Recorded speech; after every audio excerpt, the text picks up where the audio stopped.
حدیث میں بھی پڑھتے ہیں کہ نبی صلی اللہ علیہ وسلم نے فرمایا جو شخص 10 بار قل هو اللہ احد پڑھتا ہے اس کے لیے جنت میں ایک محل بن جاتا ہے. عمر رضی اللہ عنہ کہنے لگے کہ اے اللہ کے رسول صلی اللہ علیہ وسلم اس طرح تو ہم بہت سارے محل اپنے لیے تیار کر لیں گے، یعنی بہت دفعہ ایسا ہی عمل کریں گے. آپ نے فرمایا اللہ کے پاس اس سے بہت زیادہ ہے، بہت اچھا ہے، یعنی تمہارے گمان سے کہیں زیادہ ہے اس کے پاس. اور پھر آپ دیکھیے کہ ایک اور شخص کے بارے میں آتا ہے کہ وہ ایک بار ساری رات اسی سورت کی تلاوت کرتے رہے، اسی کی تکرار، اسی کی تکرار، اسی کی تکرار. قل هو اللہ احد اللہ الصمد لم یلد ولم یولد ولم یکن لہ کفوا احد. اور حقیقت یہ ہے کہ اگر آپ کسی وقت دعا کرنا چاہیں اور اللہ کے قریب ہونا چاہیں، اللہ تعالیٰ کی قدرت اور عظمت کا احساس اپنے دل میں بٹھانا چاہیں، تو آپ کو کیا کرنا چاہیے؟ بغیر گنے کئی بار قل هو اللہ احد.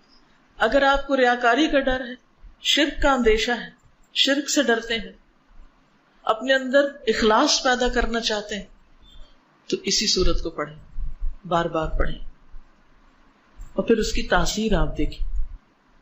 یہ کرنے سے پتہ چلتا. نبی صلی اللہ علیہ وسلم کو جب یہ بات پتہ چلی کہ وہ ساری رات ہی پڑھتا رہا تو آپ نے اس کو منع نہیں کیا.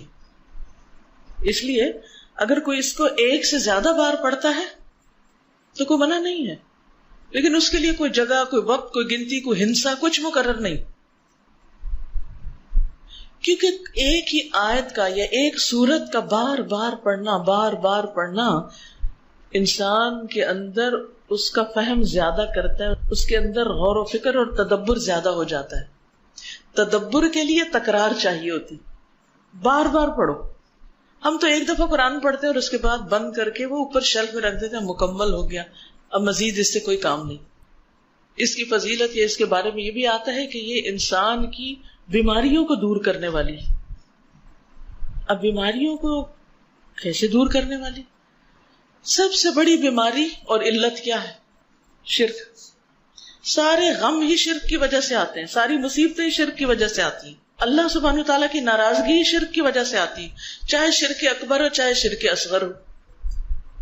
شرک اکبر تو بتوں کو پوجنا، اور شرک اصغر کیا؟ ریاکاری کرنا، دکھاوے کے کام کرنا، اپنے نیک کاموں پہ فخر کرنا، لوگوں کو بتانا کہ میں کیسا کیسا نیک ہوں. تو اس کا علاج کیا ہے کہ انسان قل هو اللہ احد پڑھے.